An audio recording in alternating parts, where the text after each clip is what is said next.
Today's topic will be household products and embalming chemicals.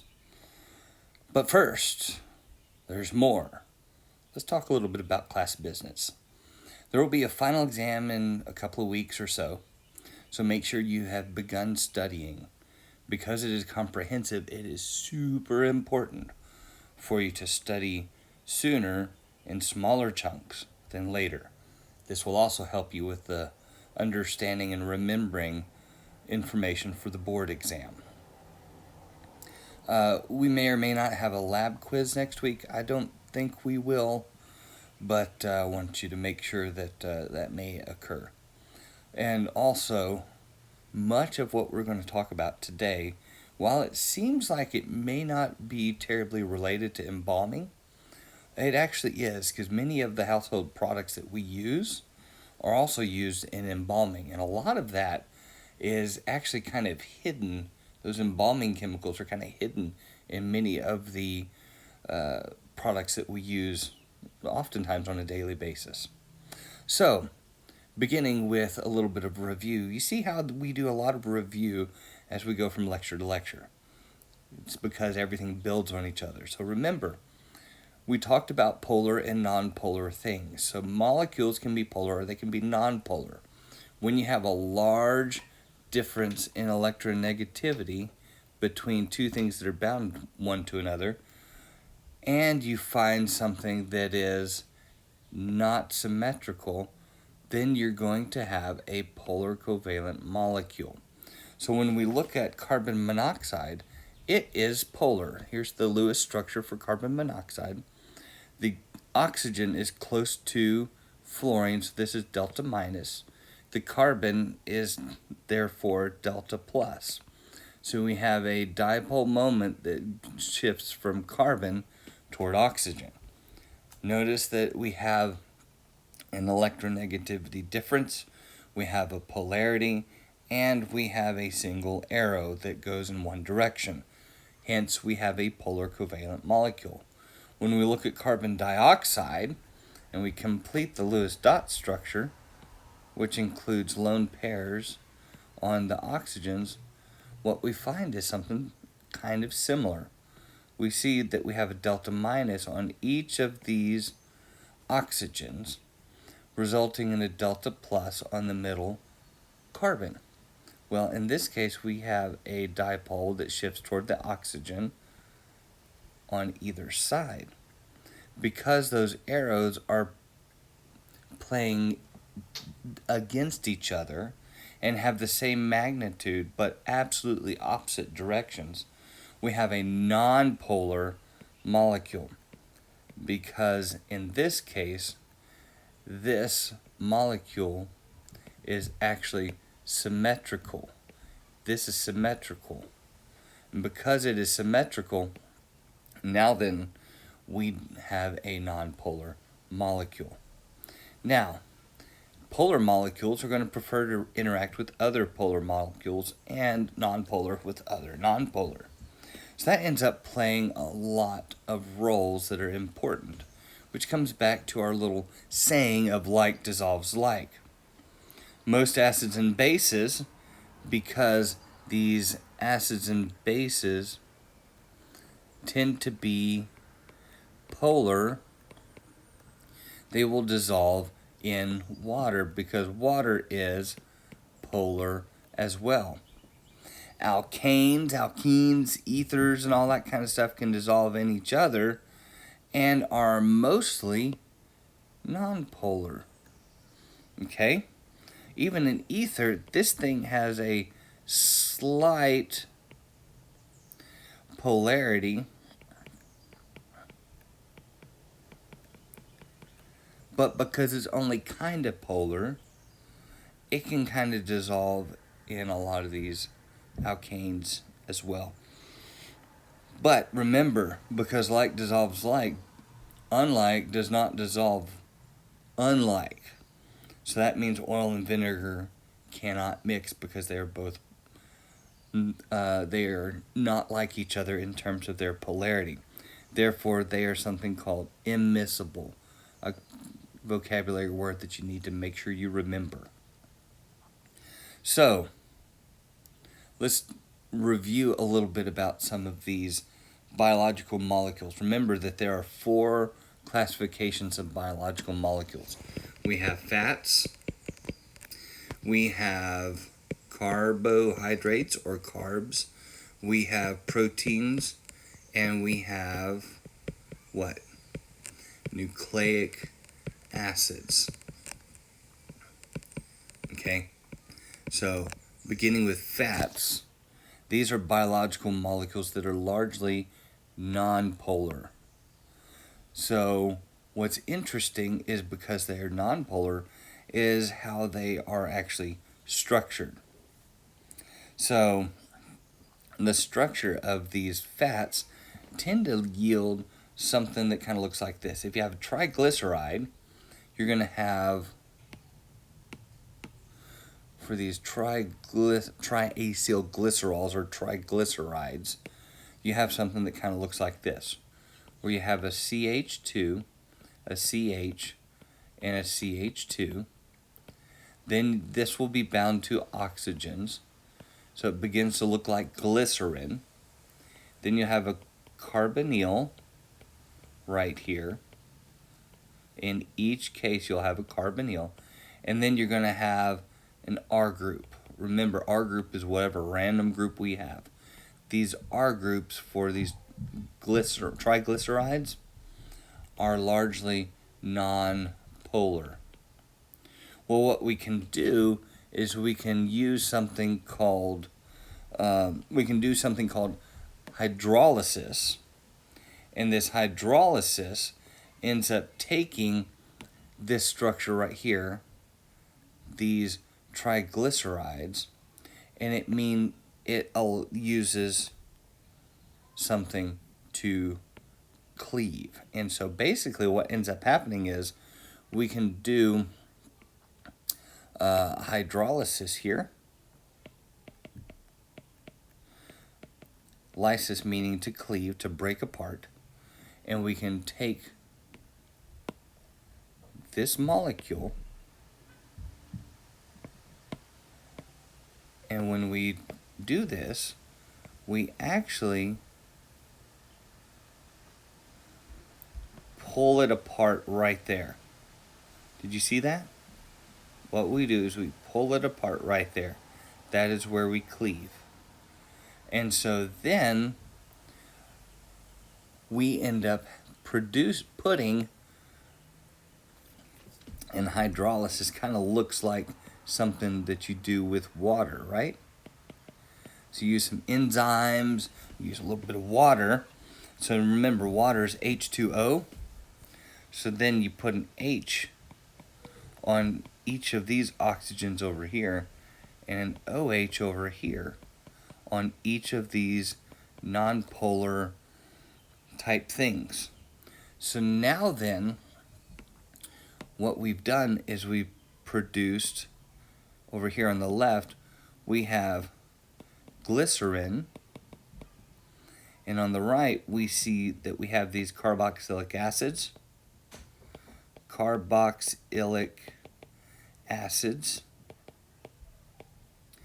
These are called, now because they came from a fat, they are called fatty acids. All because we do something called hydrolysis. Now, the hydrolysis of triglyceride often happens, and this is a little bit more interesting, or just slightly more complex. The hydrolysis of a triglyceride tends to need to occur with the presence of either an H plus or an OH minus. Do you remember the lecture last time? H plus is an acid, OH minus is a base. So you can do this either direction to produce your triglyceride, to do your hydrolysis of a triglyceride to produce a fatty acid and glycerol, or glycerin. Now, sometimes these triglycerides are simply called lipids. But I want you to remember something. Lipids are a more generic class. Lipids could include waxes, it could include steroids, it could include fats, it could include oil. So that's a very generic term.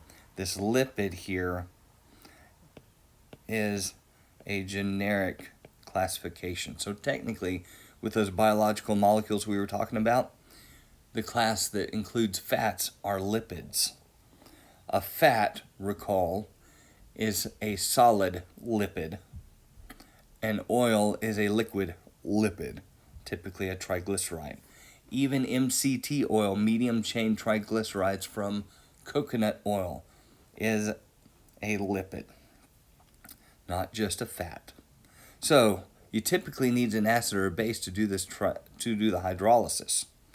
And so you can start to see, if you remember my question last time about would you rather regarding acids or bases. Either one is going to break down a cell. Bases just work faster. So waxes are also these simple lipids. But remember, what happens with these waxes is we have a big non-polar hydrocarbon, okay? Hydrocarbon that ends up being kind of bound to an interesting thing called an O with a carbonyl that's bound to something else.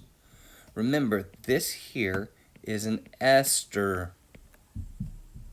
And then we have another one of these non-polar hydrocarbons, right? On the other side. And so we kind of anchor that ester, we surround that ester with non-polar things. So now then, wax is a very high molecular weight, a large molecule that we can use as a way to build up tissues that have been damaged. So oftentimes these waxes are used in restorative art. And you've used a lot of that. And if you haven't, you will be using a lot of that. So we have other kind of lipids as well. So I'm calling these compound lipids. So there's one, and I'm going to call it this phosphatidyl ethanolamine. Okay? That's what this compound is right here. So what we find with this particular compound is we have something that has these R groups right here. These R groups are those, hold on, you ready for it? Non-polar hydrocarbons. And as a result,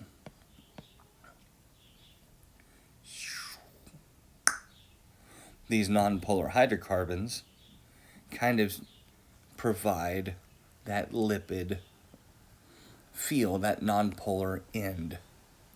So these are called, because they have this thing that has a phosphate in the middle, sometimes we call this a phospholipid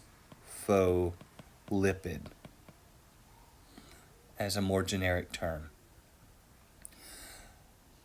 Other lipids sometimes are made of something called a structure named a terpene. Terpenes look like this at right. This is a structure called isoprene. Isoprene is a nonpolar thing. Notice it's just hydrogens and carbons, so it's a hydrocarbon, by definition nonpolar. And these terpenes, which are made of isoprenes, are the they tend to be odoriferous type compounds. So like pine trees have terpenes that are involved in them, so they smell like pine. Mint has a terpene. Lots of flower scents are based on terpenes. And one of the more interesting things that are from terpenes is something called vitamin A, which is used in retinol. It's a retinol or retinal, and it uses a terpene type structure as well. It uses this isoprene type structure. So these lipids sometimes don't hydrolyze easily. Can you look at that isoprene and find, so if they don't hydrolyze easily, they tend to lack something called an ester. Remember that ester? It has that C double bond O with an oxygen right there. If they don't have this ester, then you can't cleave them right here in between. And if you can't do that, then they tend to be a little bit more stable. In fact, a lot more stable. So that's a pretty amazing thing. Other lipids of note include cholesterol. Remember, we talked about the ABCD chains, right? So look over here at the cholesterol on the bottom left.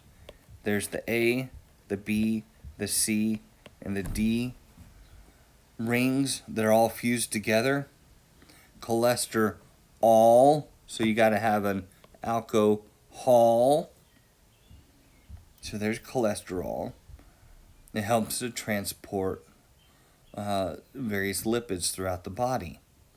And you can also use it to solubilize fats. So glycosylate is a bile salt. Notice that it is a salt because we have this anionic carboxylate at the end. This is the carboxylate right here.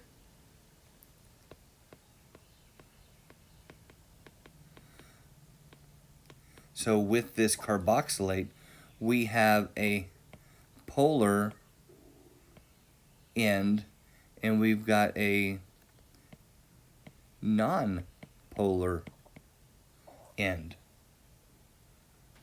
Do you see this? So this polar end and this non-polar end kind of look like a tadpole. And when you start to put a lot of these things together, you could get some interesting chemistry that can occur. For instance, with these polar ends, like what I was showing, let me go ahead and kind of grab this again. If I have a lot of these things, one of the interesting things that you can do is, remember, we've got this polar end and a non-polar tail. So this is called a polar head and a non-polar tail. Again, kind of like a tadpole. One of the things you can do, especially when you have something called surfactants, and surfactants are an amazing thing that you probably ought to memorize because you'll find that on the board. These surfactants with these non-polar tails and these polar heads arrange in water to do something kind of interesting. So if I have a bunch of water around, water, which is very polar, will allow these surfactants to begin to put their polar heads near the water.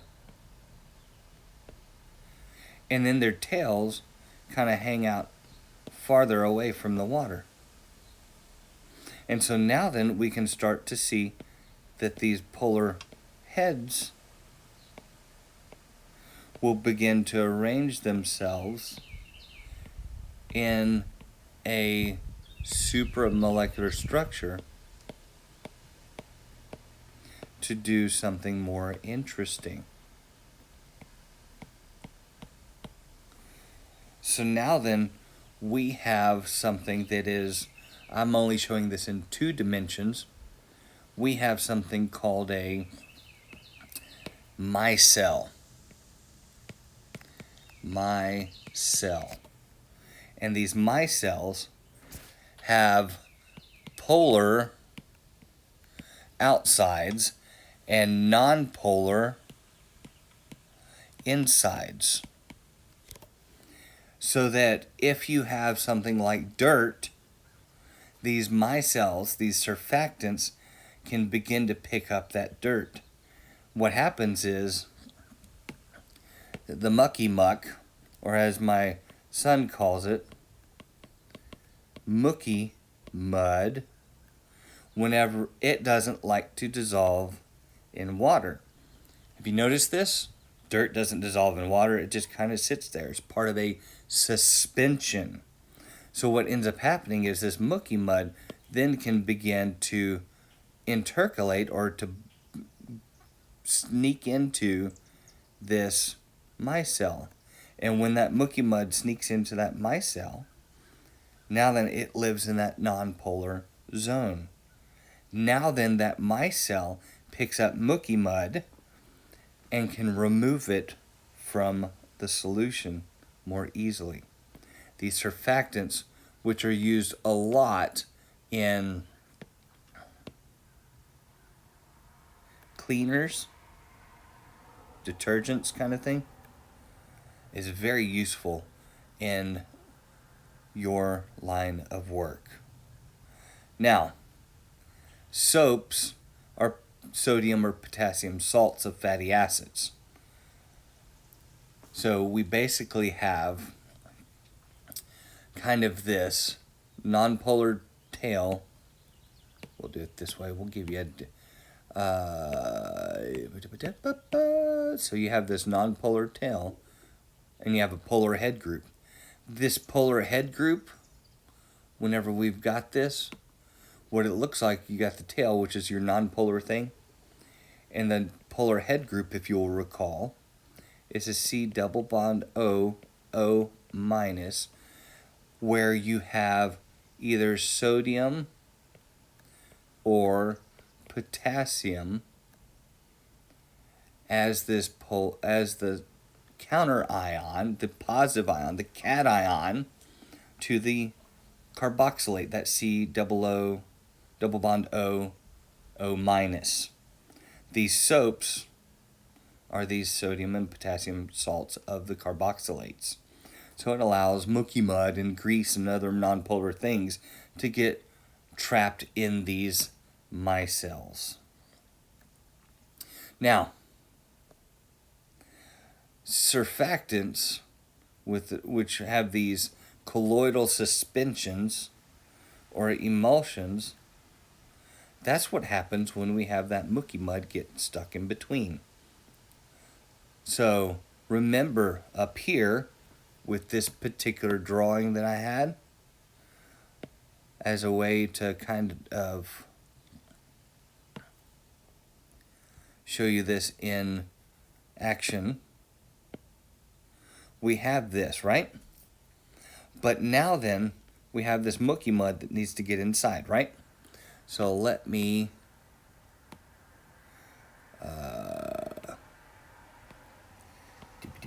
there's mookie mud, because mud, we'll just make it yellow today, okay?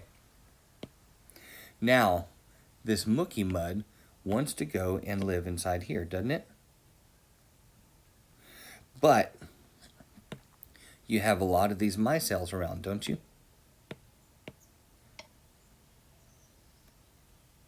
So these micelles typically are much smaller. Okay?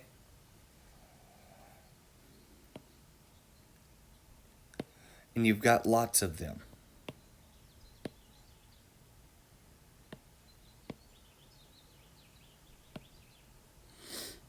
But when this mookie mud, which has a larger size, comes in here and tries to get into those micelles, you know, if it tries to get in like this, what happens is it can't really get in. So what ends up occurring is one of these micelles will actually expand itself in the midst of all this water to include mookie mud now. Does that kind of make sense? So now then,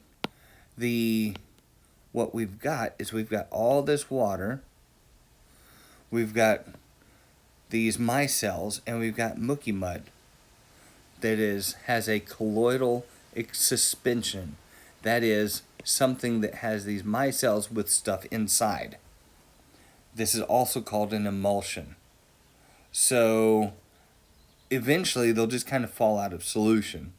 And we find these emulsifiers in things like milk. Milk is an emulsion. It holds proteins inside of these little micelles. It holds calcium from casein inside these micelles. And it's a pretty fascinating thing. So these surfactants allow us to do lots of things. So these bile salts will form micelles to emulsify our fats and help us to digest them better. Cells themselves are kind of micelles. They have a phospholipid bilayer, and so kind of have that little spherical structure that I was trying to illustrate with the micelles. Sometimes we call them surfactants because they are at the interface of polar and nonpolar things. So they try to suspend these things. Sometimes they're called suspension agents. In every case, they tend to break up the surface tension of water. So you can do the experiment of pepper on water with 1 drop of dish soap. And you can see that surface tension be disrupted in a very dramatic way. However, when you take calcium ions, Ca2+, or magnesium ions, Mg2+, you end up getting these salts, these salts right here. So what ends up happening, and this is quite unfortunate, you have these micelles, right? But if you've got this calcium, this is calcium 2+, now then this calcium 2+ can come in here and go, and it binds with those two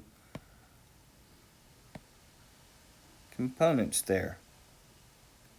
And then what happens is it falls out of solution. And when it falls out of solution, now I've got this hole, don't I? And this hole that's right here, what can happen? Well, if that micelle doesn't collapse into the hole, then the micelle just kind of collapses. So what ends up happening is these soaps don't work really well in the presence of calcium because the calcium causes the micelle to fall apart. So what was developed were something called detergents that looked better and worked better in the presence of calcium and magnesium. Calcium and magnesium are in something called hard water.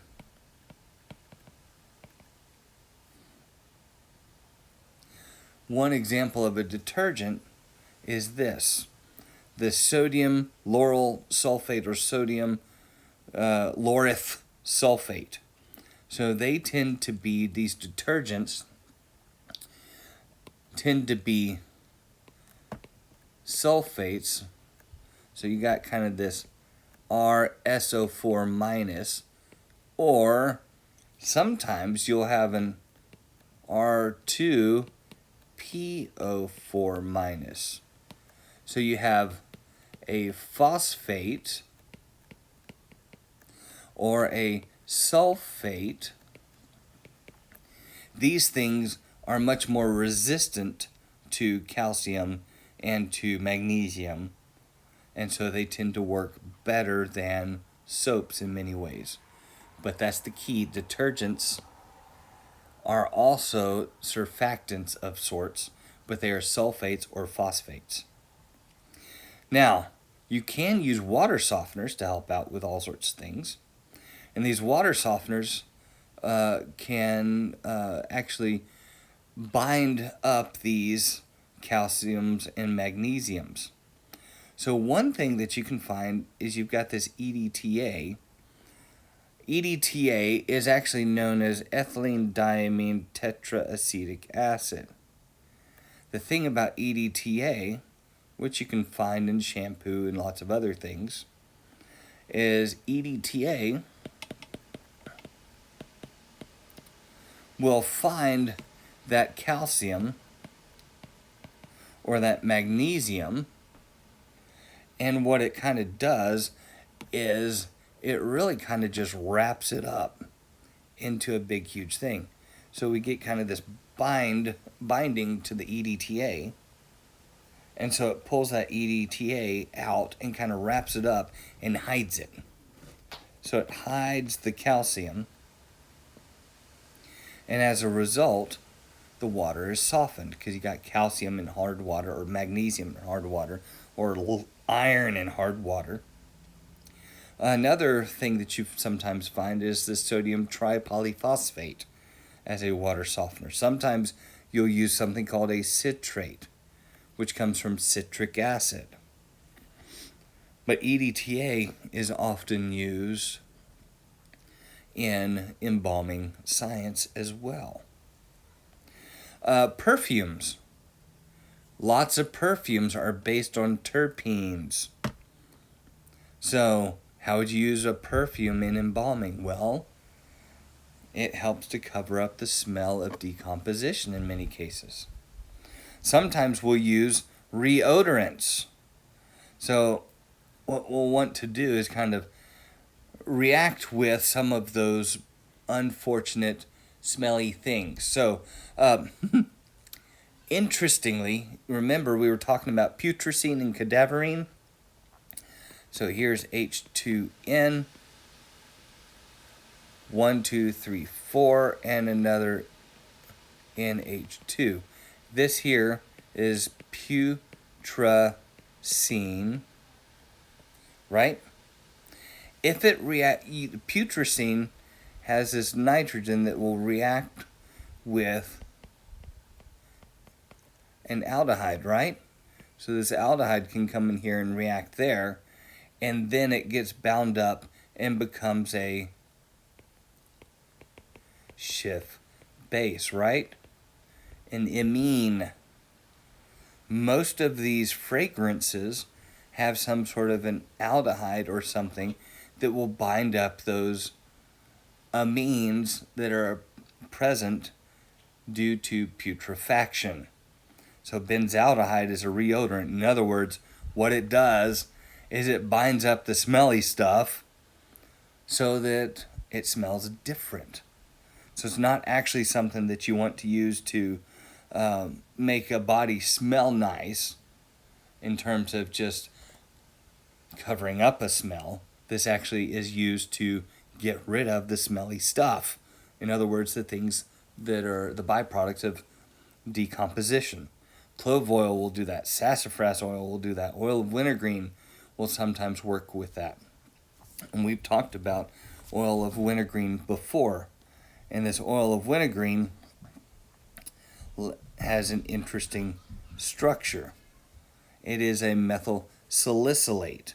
And if you'll recall, 8 means that we have an ester of some sort. So that means we have a C double bond O right here. So what does methyl salicylate look like? Well, you're probably going to have a methyl group as well, right? Which is that CH3. Well, that CH3 in this case for the methyl salicylate actually is attached to the ester. From here, we have a benzene ring. So remember, with benzene, you can draw a little circle in the middle there. And then down here, we have this OH. This H right here is acidic. And recall that the NH2s, or the H2N, I'm going to give it an R group right here, have this lone pair. So this lone pair can grab that H right there. And when it does that, now then we still have the ester, we still have the OCH3 here, but now then we have an O minus, and we've got an H3N plus R. What have we done to the smelly stuff? We've reacted it so it doesn't smell anymore. That's the power of the methyl salicylate. Fascinating, isn't it? So, reodorants. They get rid of the smelly compounds. Amino acids, we've talked a lot about those. I gave you a chart that was not very readable. There are 20 different amino acids that are found in proteins. Remember, amino acids, we have these amino acids bind together in a certain way so that we can get proteins. These proteins we sometimes call polypeptides because they have lots of peptide linkages, but a peptide is just something called an amide, which is a NHC double bond O, and it's bound to stuff, right? That's all that is. One of the neat things about these amino acids is that there's something called a Zwitter ion, or a Zwitzer ion if you're from Germany. They have both a positive and a negative charge. So these amino acids, which oftentimes are NH3 pluses with the CH here, R group, whatever that R group is, C double bond O, O minus. So you have an anion and you have a cation, and because you have both a positive and a negative charge, it is a Zwitter ion. So sometimes these amino acids exist as this. Whenever you break down proteins, it will do this in some cases. You also have something called buffers. And buffers are quite interesting because they are something called amphoteric, which means amphi means both, and what it actually means is that it can serve as both an acid or a base.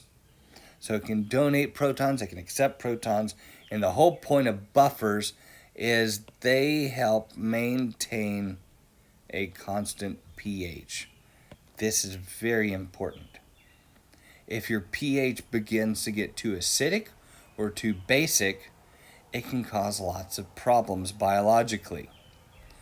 So this is something that we use buffers for. There are two main buffers that we tend to use. We'll use a carbonate buffer system.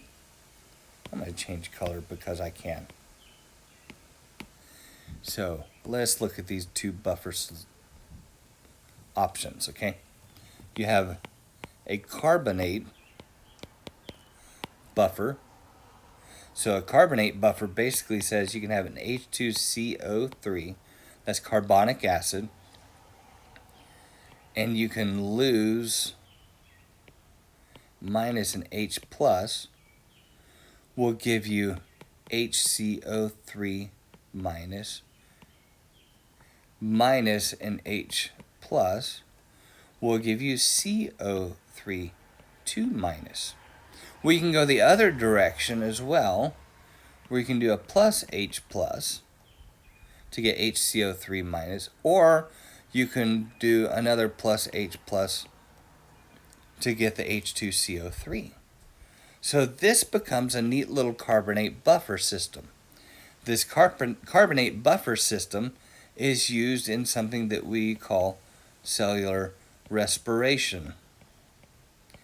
How do we know it's respiration? Because this H2CO3 falls apart into H2O and CO2. And what happens with our CO2?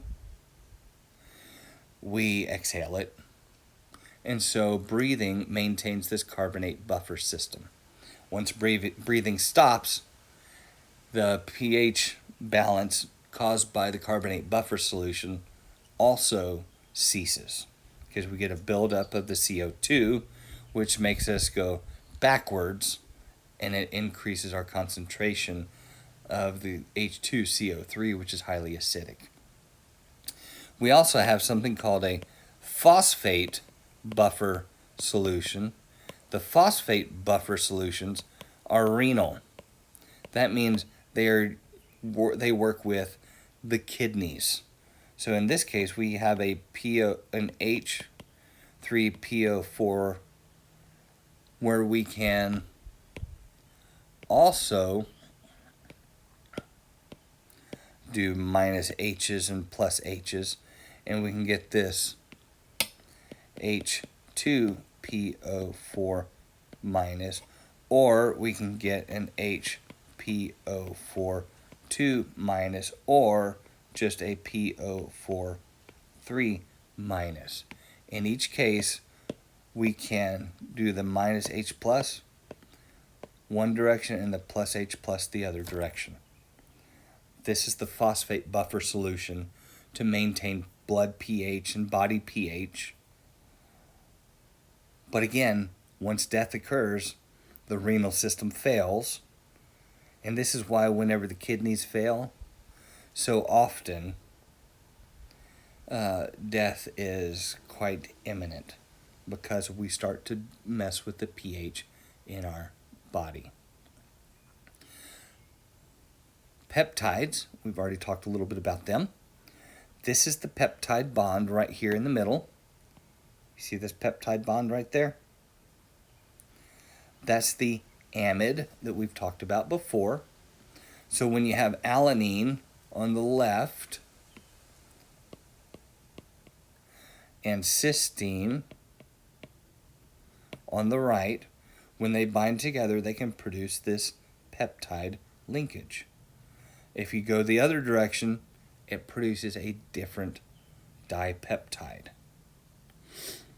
Polypeptides have lots of these things bound together, and these things are called, as we've talked about before, proteins. They have to have a certain sequence. You cannot deviate from the sequence. So this is part of the amino acid sequence from insulin.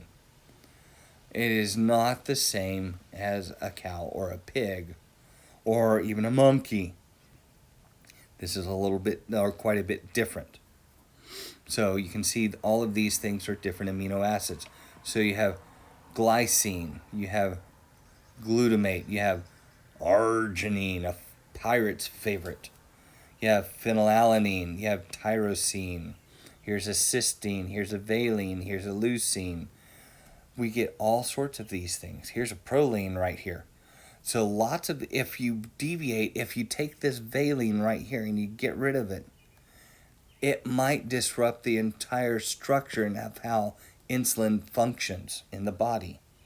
These protein sequence, which is called a primary structure in proteins, is critical.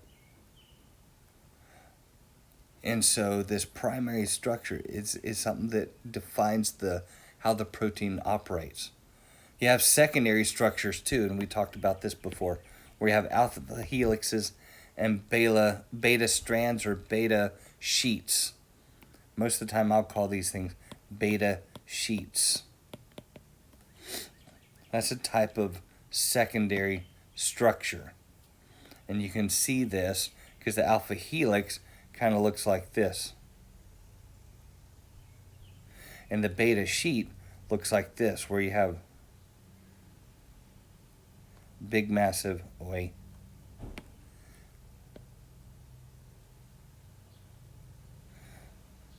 arrow that's pointed in one direction or whatnot.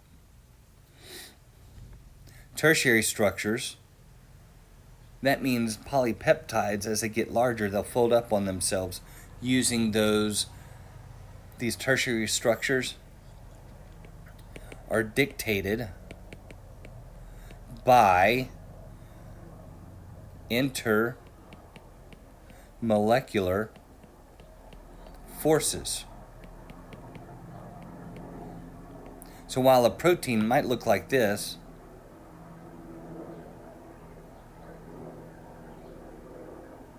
it's actually got a very unique structure. So let's go ahead and draw something that's more interesting. So let's draw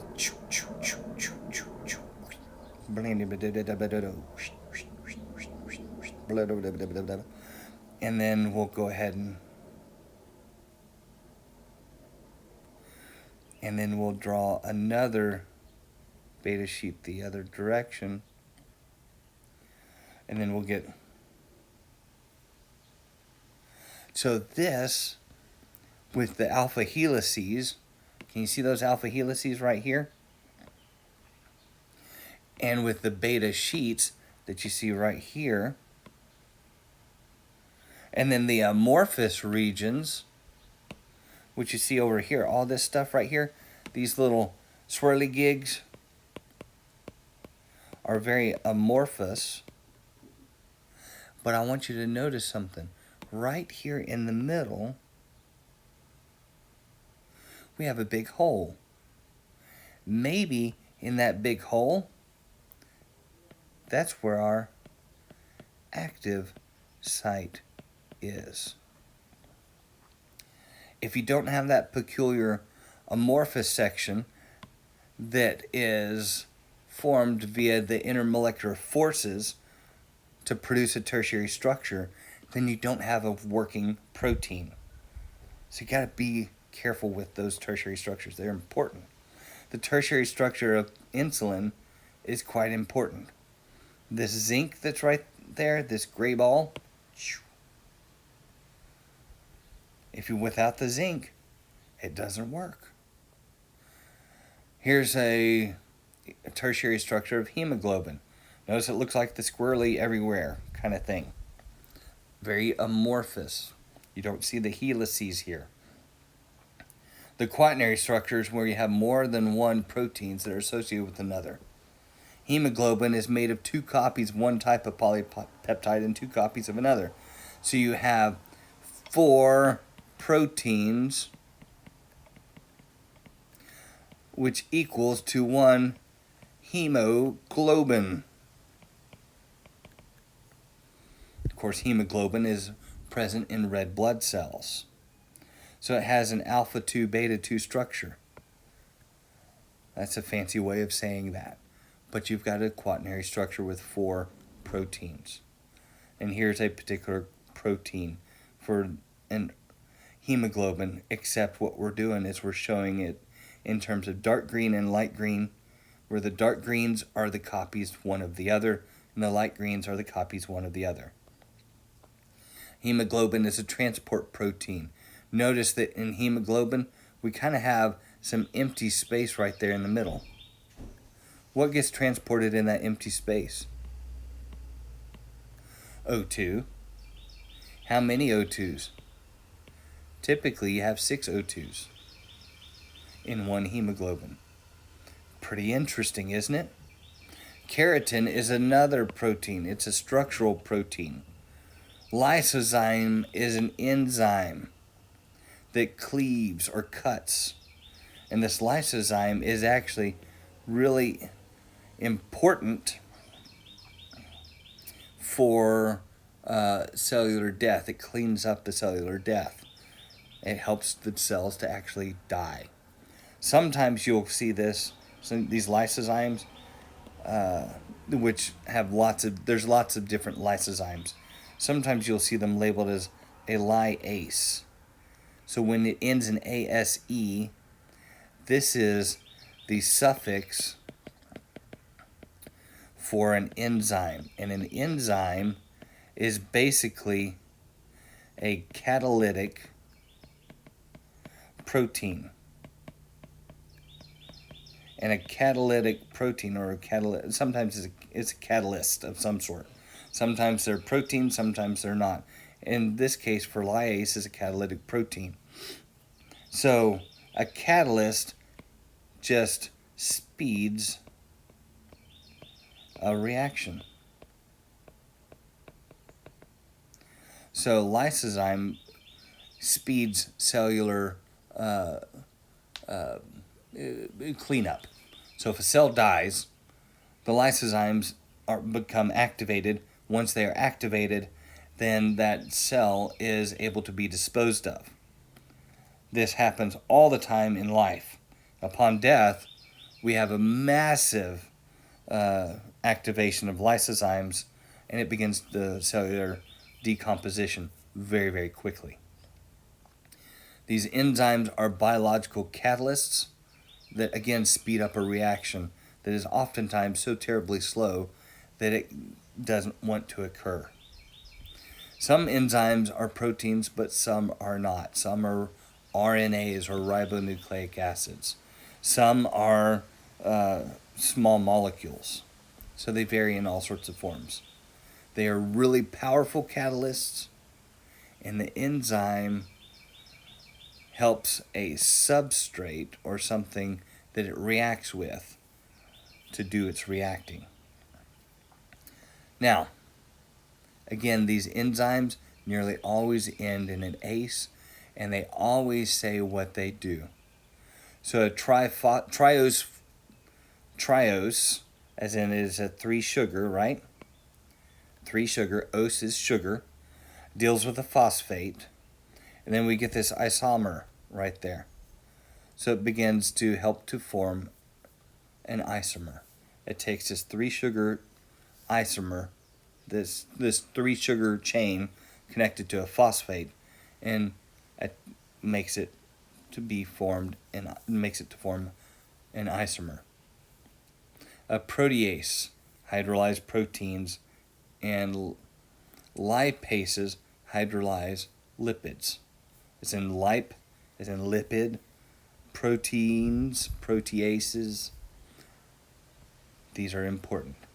Now, there is an optimum pH and an optimum temperature. So the optimum pH for most biological life is 7.4 as far as human life is concerned. Temperature 37 degrees C or 98.6 degrees Fahrenheit. If we deviate from either the temperature or the pH, then we start to see lots of cellular disruption. And oftentimes this disruption leads to cell death. So by changing the pH to a pH that's other than cell 7.4, sometimes you end up getting denaturation. Oftentimes with, there's the denaturation of the proteins. If the temperature goes up or goes down, sometimes you get denaturation of proteins like cooking eggs. There's an optimum pH and an optimum temperature. On average, 7.4 is the optimum pH and the optimum temperature is 37 degrees C. There are other pHs that things work, and there are other temperatures where things work optimally. But that's generally where it lies. Enzyme activity is regulated during life. When an enzyme is not well regulated, we typically have some sort of disease. In death, you have no regulation. So, if you have no regulation present for something called lysosomes or lyases that cleave and consume the cell, then that means, or proteases or lipases, if you don't regulate all these things, then what happens is you get cellular decomposition. And that cellular decomposition is what we see that begins the decomposition process once death occurs. Lysosomes are the recycling parts of cells. You need to make sure that you remember what a lysosome is. So upon death, these lysosomes break and you begin hydrolyzing everything, and that's called autolysis or autolysis, depending on what part of the country you're from. Bacteria use enzymes as well. There is a bacteria that lives on dead tissue called saprophytic bacteria. So these dead bodies decompose because of saprophytic bacteria and autolysis. So in some cases, this the decomposition process is very complex. So what if you live in a very moist area? Natural fungus spores from funguses can land on the body and help to degrade the body as well. That's where you can get some hairy formations on different orifices that leak fluid from these from different funguses. So you see lots of different ways that dead bodies decompose. All right, so that being the case, we have covered a lot of material in this lecture, but we've introduced a lot of different compounds and a lot of decomposition processes that will help us understand why we do embalming.